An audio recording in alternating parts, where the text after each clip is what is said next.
tem essa coisa de que quem tem escoliose não pode se exercitar.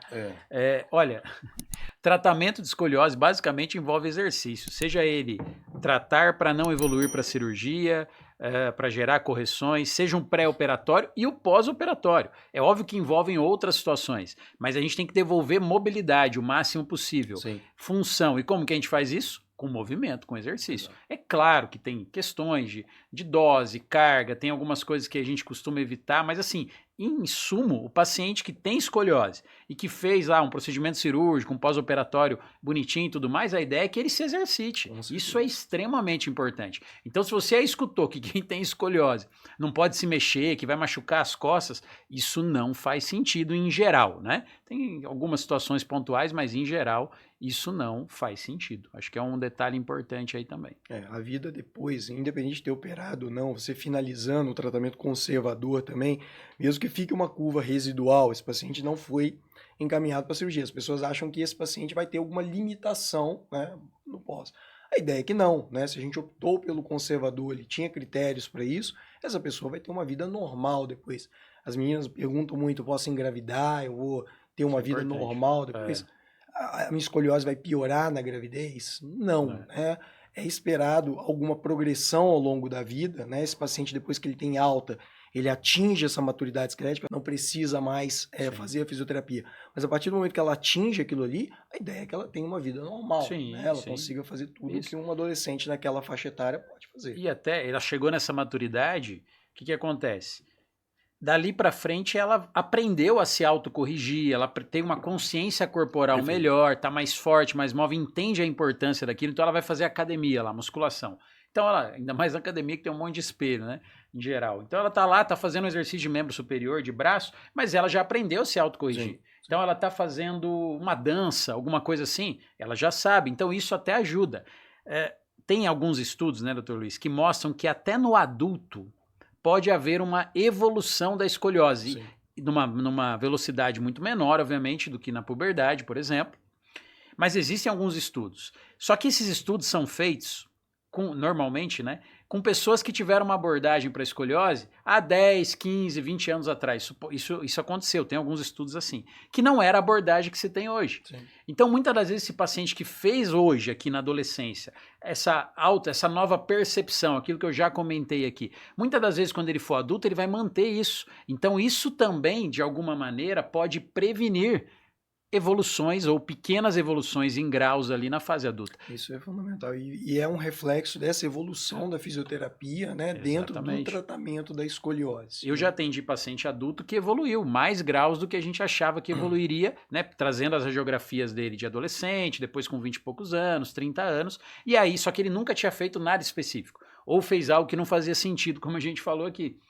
Então aí ele começa a fazer essas autocorreções novamente. Então tem várias questões. O idoso, que já tem outras comorbidades, outras situações, inclusive ósseas, será que ele não vai progredir mais se ele não teve essa abordagem? Esse idoso de hoje, imagina, o tratamento de escoliose, sei lá, 50 anos atrás, 40 anos atrás. Então assim, isso tudo tem até algumas lacunas no que diz respeito às evidências científicas. A gente tem que avaliar, olhar e direcionar o melhor possível para esse paciente. Mas, mais uma vez, é de extrema importância fazer algo específico, algo realmente especializado.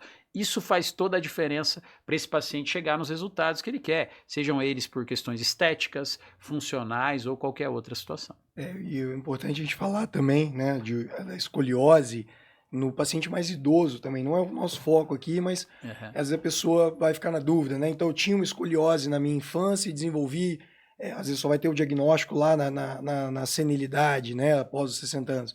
Isso é uma outra doença, a escoliose degenerativa, por desgaste, né? Você pode ter algum desgaste das estruturas ali, e isso gerar nesse paciente uma escoliose senil. Muitas das vezes não tem relação com escoliose idiopática, uma escoliose em fases mais precoces da vida. Então, assim, isso já mostra pra gente que a própria degeneração, o próprio envelhecimento do nosso organismo predispõe a uma outra doença que seria a escoliose do idoso, né?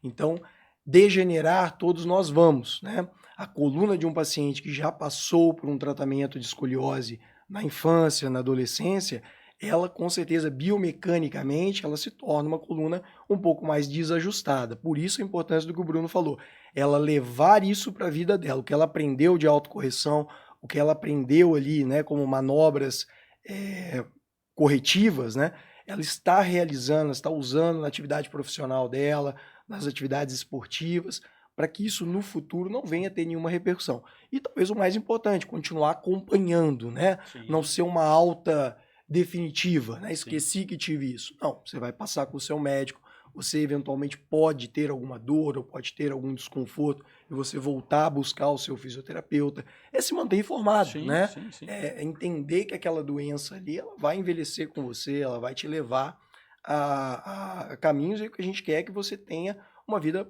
mais próxima do normal possível. Sim, aí entra a história da orientação. A má orientação prejudica. Sim. E a boa orientação é um tratamento para ele pela vida toda, né? E só um detalhe, doutor Luiz, sobre tratamento conservador, que eu acho que a gente não falou, que às vezes as pessoas têm dúvidas, né? Eles acham que a pessoa tem que ir lá todo dia na fisioterapia. Sim. Olha, ele é intensivo? É. Mas o que acontece? Vou dar um exemplo. Você avalia o paciente, ele se encaixa para exercício corretivo. Então ele vai aprender isso, vai ficar lá na frente do espelho, a gente filma, depois a gente manda isso para os pais. Então ele vai o quê? No começo ele até vai, por exemplo, semanalmente. Mas depois que ele aprendeu, a gente viu que ele evoluiu, ele já consegue se autocorrigir, ele vai fazendo isso em casa, naturalmente, sempre, porque é intensivo mesmo, para haver correção tem que ser intensivo.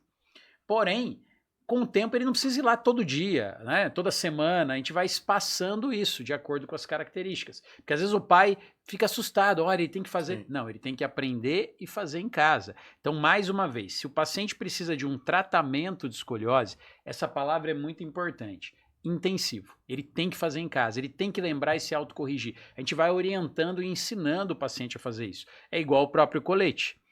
O colete, primeiro, ele tem que ser bom. Ele tem que corrigir em todas as dimensões. Se evoluiu muito nisso também, em pesquisa científica sobre isso. E, pessoal, tem colete que é bom e tem colete que é ruim. Hoje em dia, os coletes mais usados é o Rio Chanel e o 3D, né? Que eles têm utilizado com mais frequência. Já houveram mais outros coletes, né, no passado, mas é a evolução desse colete, né? Antigamente você tinha uns coletes que eram realmente, pareciam armaduras, né? Muito grandes. Vinha até o pescoço. Muito ferro envolvido, né? Exatamente. O ferro muitas vezes machucava essa criança, sim, né? Sim. Essa evolução é importante a gente falar também, né? Sim. Hoje, aqui no Brasil, tem grandes referências no que diz respeito a tratamento de escoliose e também colete.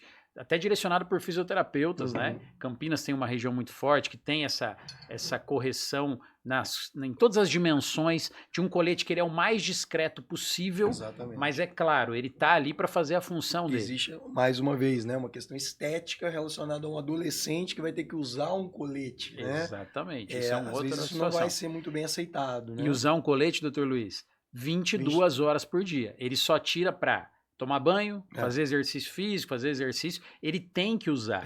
Porque a escoliose, ela não tira folga. Não tira, ela tá o tempo todo ali agindo, né? Fala assim, ó, da meia-noite às 3 da manhã eu não vou atuar, não vou progredir. Não, ela tá ali. Então ele dorme de colete. Por isso que não é uma coisa simples, por isso que isso tem que ser bem prescrito e tem que ser um bom colete, o melhor possível para aquele paciente. Vamos mostrar umas fotos dos coletes mais antigos e dos coletes mais novos, para os telespectadores, as pessoas que estão nos acompanhando, entender essa evolução, o quanto que isso se tornou mais palatável, né, para essa criança, para esse adolescente. E assim,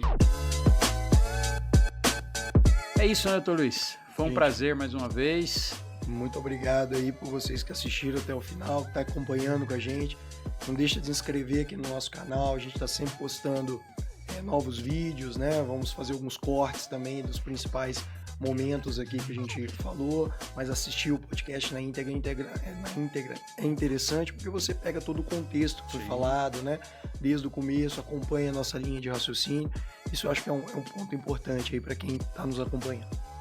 É isso, agradecer mais uma vez a presença aí de todos. Compartilha aí, né? Vai ter as nossas redes sociais aqui, compartilha essas informações, esses recortes, como foi falado aqui pelo Dr. Luiz, para que chegue no maior número de pessoas e mais pessoas tenham uma abordagem adequada aí. Hoje em dia a informação está muito na nossa mão. Você tem Google, você tem YouTube, você tem TikTok, você tem Instagram.